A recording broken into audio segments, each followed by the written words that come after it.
Hello friends, नमस्कार, good evening. आप सभी का बहुत बहुत स्वागत है आपके अपने channel triple C by first पर। आइए स्टार्ट करते हैं आज के इस क्लास को। और आज इस क्लास में 32 मोस्ट इम्पॉर्टेंट प्रश्नों को शामिल किया है। ये सभी प्रश्न आपके होने वाले ट्रिपल सी एग्जाम के लिए काफ़ी इंपॉर्टेंट हैं। सो आप सभी इस क्लास को लास्ट तक अवश्य देखें। और जो भी साथी क्लास में आ चुके हैं, सबसे पहले आप सभी एक बार शेयर कर दो ताकि और भी बच्चे और भी साथी इस क्लास को ज्वाइन कर पाएँ। और जिन बच्चों का ट्रिपल सी का एग्जाम जनवरी में होने वाला है, तो आप सभी के लिए हमारे triple C by first mobile application पर न्यू बैच स्टार्ट है। आप सभी उस बैच में ज्वाइन हो सकते हैं जिनका भी जनवरी में एग्जाम होने वाला है। बाकी जिन बच्चों को ई बुक की आवश्यकता है, तो डिस्क्रिप्शन बॉक्स में सभी ई बुक का लिंक दिया गया है, जहां से आप ई बुक डाउनलोड कर सकते हैं।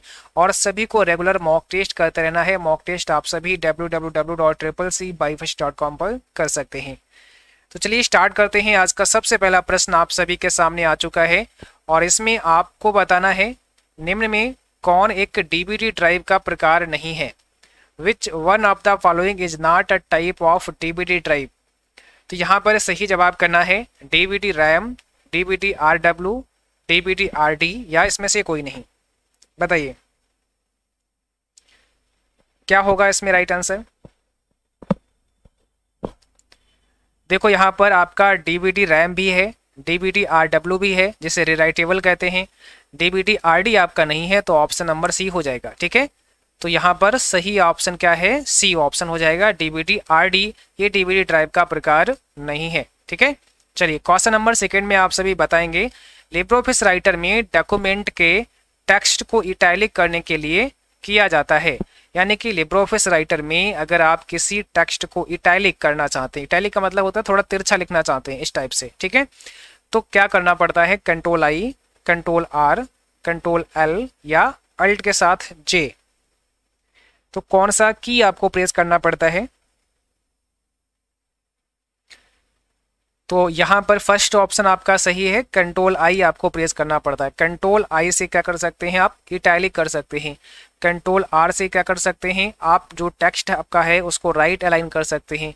कंट्रोल एल से आप उस टेक्स्ट को लेफ्ट अलाइन कर सकते हैं।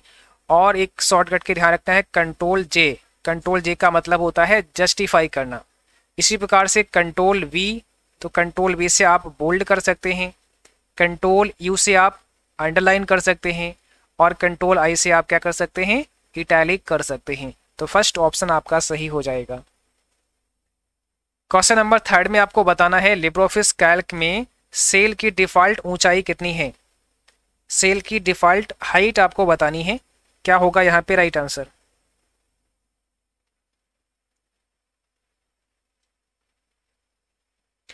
लिब्रियोफिस कैल्क में सेल की डिफॉल्ट ऊंचाई आपको बतानी है, कितनी है।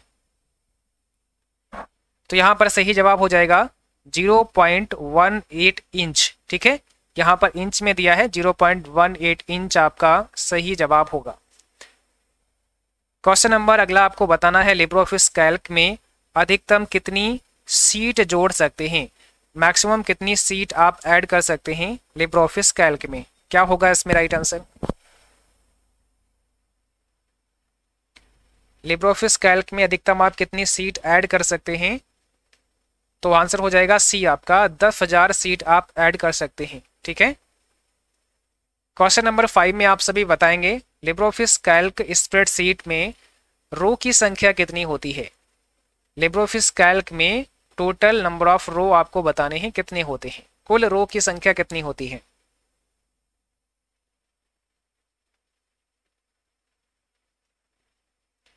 तो यहां पर सही जवाब हो जाएगा ऑप्शन नंबर पहला। ठीक है, 10,48,576, यानी कि 10,48,576 ये आपकी टोटल रो होती हैं लिब्रियोफिस में। और अगर कॉलम की बात करते हैं, तो कॉलम कितने हो जाएंगे, कॉलम आपके हो जाएंगे 1024 कॉलम होते हैं। 10,48,576 रो होती हैं। और कई बार आपके एग्जाम में ये पूछ सकते हैं कि जो आपका कॉलम है, अंतिम कॉलम का नाम क्या होता है। तो अंतिम कॉलम का नाम है AMJ, यानी कि जो 1024वां कॉलम होगा उसका नाम AMJ होगा। ठीक है, क्वेश्चन नंबर 6 में आप सभी बताएंगे, ईमेल डिलीट होने पर कहाँ स्टोर होती है। आप किसी ईमेल को डिलीट करते हैं, तो डिलीट करने के बाद वो मेल कहाँ पर चला जाएगा, कहाँ पर स्टोर हो जाएगा। तो जब भी आप मेल को डिलीट कर देते हैं वो ट्रैश फोल्डर में आ जाता है। ऑप्शन डी हो जाएगा ट्रैश फोल्डर।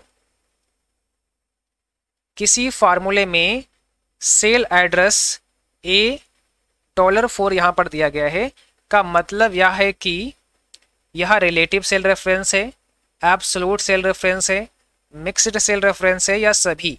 कल शाम की क्लास में हमने आपको बताया था एब्सोल्यूट सेल रेफरेंस क्या होता है, मिक्स्ड क्या होता है और रिलेटिव क्या होता है। कल शाम की क्लास अगर आपने ध्यान से देखी होगी तो इसका जवाब आप लोग करेक्ट बता पाएंगे कि यहाँ पर क्या हो जाएगा। ठीक है, एक सेल का एड्रेस है ए, यहाँ पर सिंबल डॉलर का और 4 दिया गया है। अभी किस प्रकार का सेल एड्रेस होगा, रिलेटिव होगा, एब्सोल्यूट या मिक्स्ड होगा। तो यहाँ पर आंसर हो जाएगा ऑप्शन नंबर सी, ये मिक्स्ड सेल रेफरेंस है। हमने आपको बताया था यहाँ पर देखो केवल आपका रो के सामने डॉलर है, अभी जो आपका कॉलम लेटर है उसके सामने डॉलर नहीं है, तो यहाँ पर ये हो जाएगा मिक्स्ड सेल रेफरेंस। बट अगर यहाँ पर ऐसे लिखते हैं ए, उसके बाद फिर से $4, तो अब ये होगा, ये कैसा हो जाएगा बताइएगा, ये एब्सोल्यूट सेल रेफरेंस है। बट यही अगर यहाँ A4 केवल लिखते हैं तो ये कैसा है, तो ये आपका रिलेटिव सेल रेफरेंस है। ये आपका रिलेटिव हो जाएगा, ये एब्सोल्यूट हो जाएगा और ये आपका मिक्स्ड हो जाएगा। ये अंतर है, ये डिफरेंस से आपको ध्यान रखना है। ठीक है, डॉक्यूमेंट में पृष्ठ को ऊपर नीचे करने के लिए माउस डैश कार्य करता है। माउस क्या कार्य करता है डॉक्यूमेंट में पेज ऊपर नीचे करने के लिए? माउस क्या काम करता है? फ्लाई करता है, विगल, जंप करता है, स्क्रॉल करता है। तो देखिए माउस से जब आप पेज ऊपर नीचे करते हैं तो माउस में आपने देखा होगा एक स्क्रॉल बटन होता है, स्क्रॉल व्हील होता है, पहिया सा लगा होता है, इससे हम स्क्रॉल करते हैं। डी ऑप्शन हो जाएगा, आप पेज को ऊपर नीचे स्क्रॉल कर सकते हैं। निम्नलिखित में कौन सी तकनीक रोबोट स्वचालन प्रक्रिया को विकसित करती है?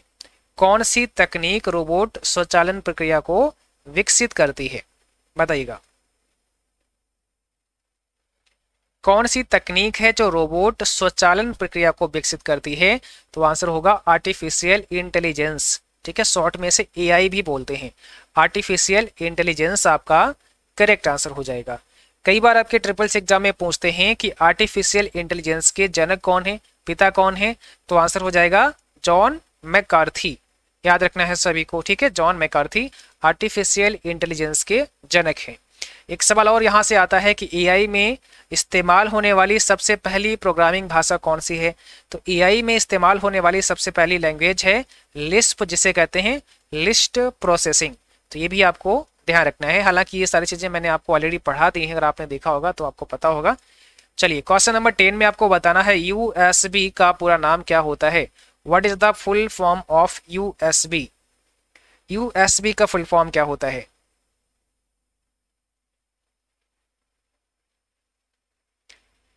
यूएसबी का मतलब होता है universal serial bus. Option number B, universal serial bus हो जाएगा यूएसबी का पूरा नाम। ठीक है, 11 में आपको बताना है किसी मोबाइल डिवाइस को ट्रैक किया जा सकता है। ठीक है, कहना मोबाइल डिवाइस भी ट्रैक्ड मोबाइल ऑनर के नाम से, मोबाइल नंबर से, IMEI नंबर से या उपरोक्त में से कोई नहीं। तो किसी मोबाइल डिवाइस को आप कैसे ट्रैक कर सकते हैं, किस प्रकार से उसे ट्रैक कर सकते हैं? IMEI नंबर द्वारा मोबाइल डिवाइस को ट्रैक किया जा सकता है। तो ऑप्शन नंबर सी यहां पर राइट होगा, IMEI नंबर। आपको बताना है निम्न में किसको लो लेवल लैंग्वेज कहा जाता है? लो लेवल लैंग्वेज किसे कहा जाता है बताइएगा, किसको लो लेवल लैंग्वेज कहते हैं? लो लेवल किसे कहा जाता है? मशीन लैंग्वेज को कहा जाता है, असेंबली लैंग्वेज को कहा जाता है, या सभी उपरोक्त दोनों को कहा जाता है, या कोई नहीं? तो यहां पर हो जाएगा सी ऑप्शन, उपरोक्त दोनों। मशीन लैंग्वेज और असेंबली लैंग्वेज दोनों कैसी हैं? ये दोनों आपकी लो लेवल की श्रेणी में आती हैं, दोनों आपकी लो लेवल लैंग्वेज हैं। एक ट्रांसलेटर को क्या कहते हैं जो इनपुट के रूप में असेंबली लैंग्वेज लेता है और आउटपुट के रूप में मशीनी लैंग्वेज कोड देता है? इनपुट तो लेता है असेंबली लैंग्वेज और आउटपुट में मशीन लैंग्वेज कोड देता है। ऐसे ट्रांसलेटर को क्या नाम देते हैं बताइएगा, ऐसे ट्रांसलेटर को क्या बोलते हैं? देखो कंपाइलर, इंटरप्रेटर, ठीक है, और असेंबलर, ये तीनों क्या हैं? ट्रांसलेटर हैं, लैंग्वेज ट्रांसलेटर हैं। बट जो असेंबली लैंग्वेज को मशीन कोड में ट्रांसलेट करता है उसे कहते हैं असेंबलर। ऑप्शन नंबर हो जाएगा यहाँ पर डी, असेंबलर। ये असेंबली को मशीनी कोड में चेंज कर देता है। बाकी कंपाइलर और इंटरप्रेटर भी क्या है? आपके ट्रांसलेटर हैं। इनका काम क्या है? ये हाई लेवल लैंग्वेज को मशीन कोड में ट्रांसलेट करते हैं, ठीक है। बट दोनों में डिफरेंस क्या है? जो आपका कंपाइलर होता है या एक बार में सभी स्टेटमेंट को एक बार में ही ट्रांसलेट कर देता है, मींस ये ऑब्जेक्ट कोड बनाता है। कई बार एग्जाम में पूछते हैं कि कौन सा ऑब्जेक्ट कोड बनाता है, तो ऑब्जेक्ट कोड कौन बनाता है? कंपाइलर। इंटरप्रेटर ऑब्जेक्ट कोड नहीं बनाता है, ओनली एक स्टेटमेंट को एक बार में ही रीड करता है और फिर ट्रांसलेट करता है, यानी कि ऑब्जेक्ट कोड नहीं बनाता है, ठीक है। बट दोनों क्या करते हैं? दोनों हाई लेवल को मशीन कोड में ट्रांसलेट करने का काम करते हैं। तो यहाँ पर फिलहाल हमारा जवाब क्या होगा? डी ऑप्शन होगा, असेंबलर। आप सभी को ध्यान रखना है। ये भी सवाल आता है कि निम्न में से कौन सा केवल एक स्टेटमेंट को एक बार में रीड करके ही ट्रांसलेट करता है, तो आपको बता देना है इंटरप्रेटर। अगर ये आता है कि कौन सा ऑब्जेक्ट कोड नहीं बनाता है, तो आपको बता देना है इंटरप्रेटर हो जाएगा। कौन सा ऑब्जेक्ट कोड बनाता है, तो कंपाइलर हो जाएगा। तो यहाँ पर डी ऑप्शन आपका करेक्ट आंसर होगा। चलिए आगे आपको बताना है, जावा एक प्रोग्रामिंग लैंग्वेज है जो डैश द्वारा विकसित की गई। बताइए, जावा एक प्रोग्रामिंग भाषा है जो डैश द्वारा विकसित की गई, मीन्स जावा का विकास किसने किया, किसके द्वारा किया गया? तो आंसर हो जाएगा यहाँ पर ऑप्शन पहला, जेम्स गॉसलिंग के द्वारा, ठीक है। जावा का आविष्कार हुआ है जेम्स गॉसलिंग के द्वारा। आगे आपको बताना है फोर्ट्रान का फुल फॉर्म क्या होता है। What is the full form of Fortran?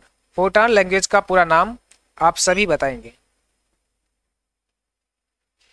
क्या हो जाएगा यहाँ पे? फार्मूला ट्रांसलेशन, ऑप्शन पहला फार्मूला ट्रांसलेशन होता है, सभी को ध्यान रखना है।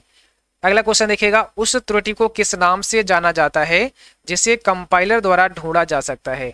उस त्रुटि को आप किस नाम से जानते हैं जिसे कंपाइलर के द्वारा ढूंढा जा सकता है? सिंटैक्स एरर उसे कहते हैं, या सेमेंटिक एरर होता है, या लॉजिकल एरर होता है, या इंटरनल एरर होता है? किस प्रकार का एरर होता है जिसे कंपाइलर ढूंढता है? तो उसे कहते हैं सिंटैक्स एरर, ठीक है। सिंटैक्स एरर होता है। देखिए, नेटवर्क पर कंप्यूटर के बीच डेटा पैकेट भेजने के लिए किसका इस्तेमाल होता है? नेटवर्क पर कंप्यूटर के बीच, यानी कि दो कंप्यूटरों के बीच डेटा पैकेट भेजने के लिए किसका इस्तेमाल होता है? रिपीटर का होता है, मॉडेम का होता है, राउटर या hub?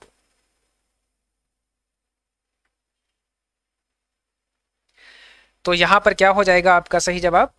Option number C, router. Okay, option C आपका राइट आंसर होगा। ओरेकल डैश एप्लीकेशन सॉफ्टवेयर का उदाहरण है। ओरेकल किस प्रकार के सॉफ्टवेयर का उदाहरण है? अब ये कैसा है? डेटाबेस है, वर्ड प्रोसेसिंग है, प्रोजेक्ट मैनेजमेंट है, प्रेजेंटेशन ग्राफिक है। ओरेकल किस प्रकार का सॉफ्टवेयर है? तो आंसर इज डेटाबेस, है ना। ओरेकल डेटाबेस एप्लीकेशन सॉफ्टवेयर का एग्जांपल है। फर्स्ट ऑप्शन यहाँ पे करेक्ट आंसर होगा। क्वेश्चन नंबर 19 में कहता है, डैश पर्सनल कंप्यूटर को पारंपरिक रूप से सबसे सीमित जियोग्राफिकल एरिया के सिंगल बिल्डिंग से जोड़ता है। कौन? ठीक है, यहाँ पे लगा है डैश, इसमें क्या आएगा? डैश पर्सनल कंप्यूटर को पारंपरिक रूप से सबसे सीमित जियोग्राफिकल एरिया के सिंगल बिल्डिंग से जोड़ता है। लैन, बैन, मैन या www? तो सिंपल सी बात है, जहां पर बात होगी सिंगल बिल्डिंग की, तो वहां पर आपका लैन हो जाएगा। एक ऐसा नेटवर्क, एक ऐसा छोटा सा नेटवर्क जो कि एक बिल्डिंग में हो सकता है, कैंपस में हो सकता है, ठीक है, एक स्कूल कॉलेज में हो सकता है। तो ये होता है लैन नेटवर्क, जिसे कहते हैं लोकल एरिया नेटवर्क। आगे आपको बताना है, लिंक्ड इन एक रोजगार उपलब्ध कराने वाला सोशल नेटवर्क में शामिल है। लिंक्ड इन एक सोशल नेटवर्किंग साइट है, बट रोजगार भी उपलब्ध कराता है, यानी कि आप यहां से रोजगार सर्च कर सकते हैं, खोज सकते हैं, ठीक है। तो बिल्कुल सही है, फर्स्ट ऑप्शन यहाँ पे करेक्ट होगा आपका। इनमें से कौन सा विकल्प आपके लिखे हुए कार्य को बदलने में सहायक होता है? कौन सा विकल्प आपके लिखे हुए कार्य को बदलने में आपकी हेल्प करता है? तो आंसर क्या होगा? सेव, एडिट, फाइल या क्लोज। किस विकल्प से आप अपने लिखे हुए कार्य को आसानी से बदल सकते हैं? तो आंसर होगा एडिट, ऑप्शन नंबर बी। ठीक है, एडिट कर सकते हैं आप उसे। एक सॉफ्टवेयर का पहला उद्देश्य डाटा को डैश में बदलना होता है। एक सॉफ्टवेयर का पहला उद्देश्य क्या होता है? डाटा को किस में बदलेगा? मेमोरी, इंफॉर्मेशन, प्रोग्राम या ऑब्जेक्ट? तो एक सॉफ्टवेयर का उद्देश्य क्या होता है? डाटा को इंफॉर्मेशन में बदलना, है ना, option B, information. QR code किस प्रकार का कोड होता है? क्यूआर कोड कैसा कोड है? ये एग्जाम में काफी पूछ लेते हैं, ध्यान रखना है। क्यूआर कैसा है? 2D है यानी कि 2 डायमेंशनल है, 3D है यानी कि 3 डायमेंशनल है, बोथ यानी कि दोनों, या नन ऑफ दी, जिसमें से कोई नहीं। क्यूआर कोड का फुल फॉर्म क्या होता है? Quick response code. ठीक है, क्विक रिस्पॉन्स कोड होता है जिसे डेंसोवेब के द्वारा डेवलप किया गया था। कब? 1994 में, 1994 में डेंसोवेब के द्वारा क्यूआर कोड को डेवलप किया गया था। ठीक है, अब ये होता कैसा है? तो आंसर हो जाएगा 2D होता है। कैसा होता है? 2D, 2 डायमेंशनल होता है। इनमें से कौन सा सॉफ्टवेयर रिमोट कनेक्शन के लिए प्रयोग में लाया जाता है? कौन सा सॉफ्टवेयर रिमोट कनेक्शन के लिए प्रयोग में लाते हैं? बताओ, रिमोट कनेक्शन के लिए इस्तेमाल करने वाला यहां पर कौन सा सॉफ्टवेयर दिया गया है? जो 4 ऑप्शन आपके हैं।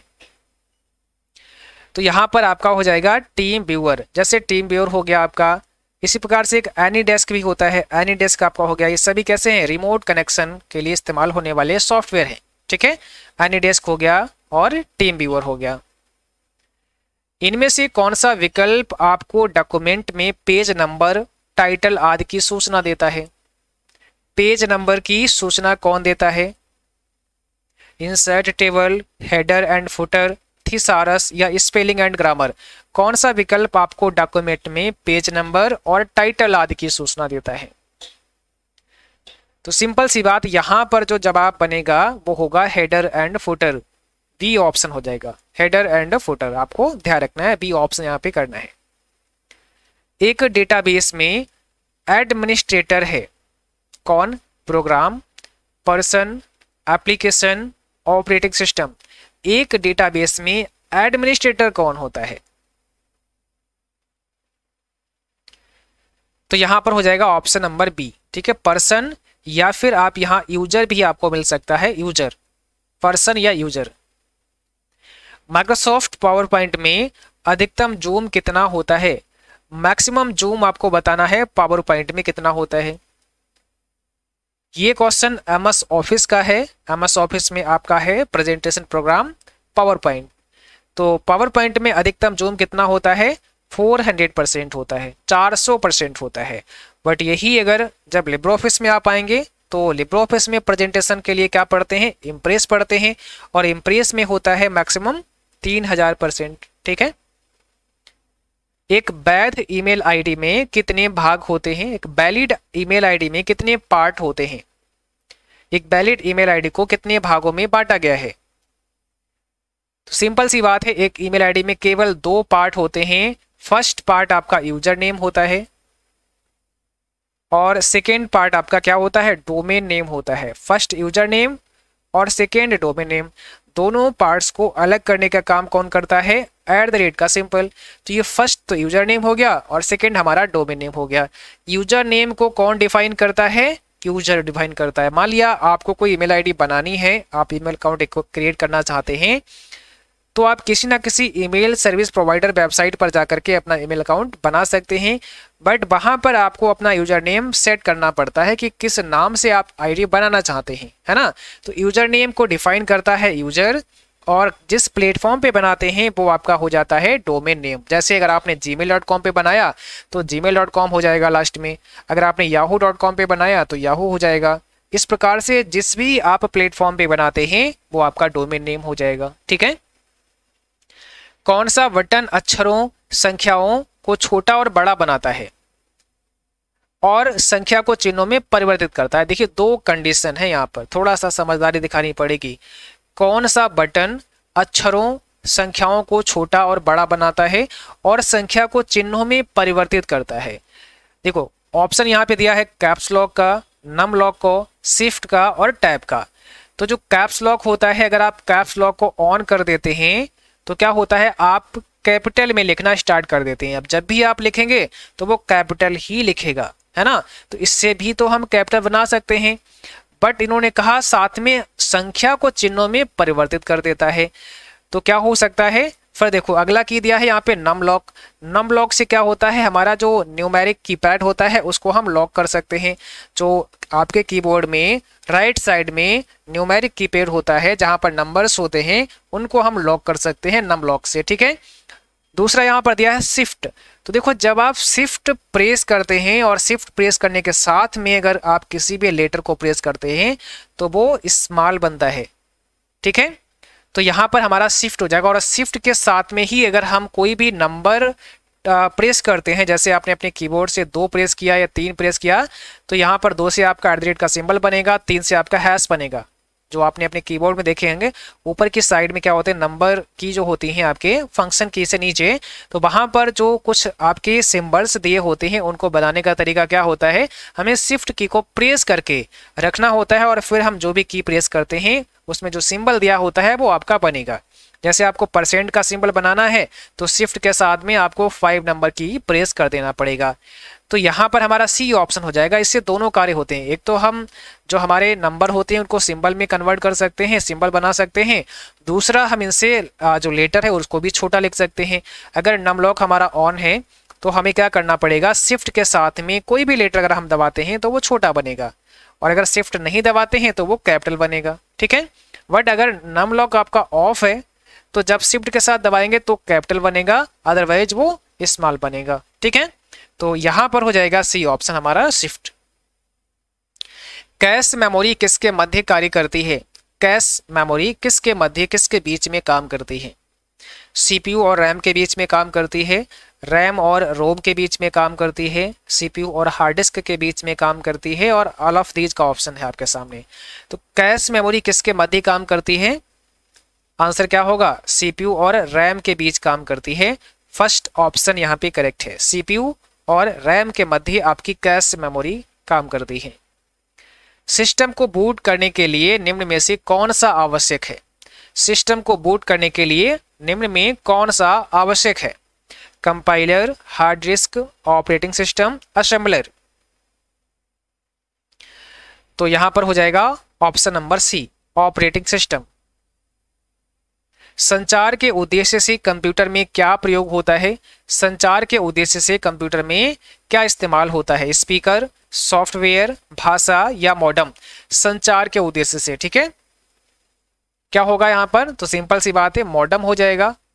मॉडेम आपका यहां पर करेक्ट आंसर हो जाएगा। और ध्यान रखना है, मॉडेम आपका इनपुट और आउटपुट दोनों में शामिल है। इनपुट डिवाइस भी है और ये आउटपुट डिवाइस भी है। कई बार एग्जाम में पूछते हैं कि इनपुट और आउटपुट का एग्जाम्पल बताइए, तो मॉडेम आपका हो जाएगा, ठीक है। चलिए, तो आज की क्लास बस यहीं तक थी। उम्मीद करता हूं आप सभी को क्लास पसंद आई होगी, और जिन बच्चों का आगे एग्जाम होने वाला है आप सभी को हमारी तरफ से best of luck, all the best. I hope आप सभी का एग्जाम बहुत अच्छा होगा। जो भी प्रश्न आपको आपके एग्जाम में याद रहें आप हमें अवश्य भेजें।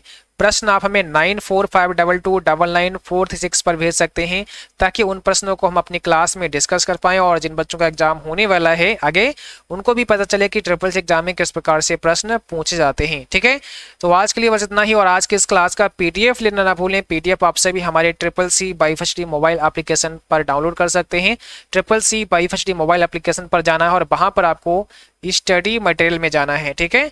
तो स्टडी मटेरियल में जाकर के आप आज की क्लास का PDF डाउनलोड कर सकते हैं।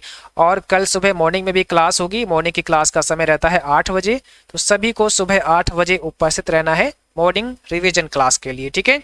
और जिन बच्चों ने अभी तक हमारे टेलीग्राम चैनल को ज्वाइन नहीं किया है तो टेलीग्राम को ज्वाइन कर लेना है, लिंक डिस्क्रिप्शन बॉक्स में, या फिर अपने टेलीग्राम पर सर्च करेंगे CCC बाई फर्स्ट डी, तो वहां से भी आप लोग ज्वाइन कर सकते हैं। तो आज के लिए बस इतना ही। Good night to all, thanks for watching, thank you.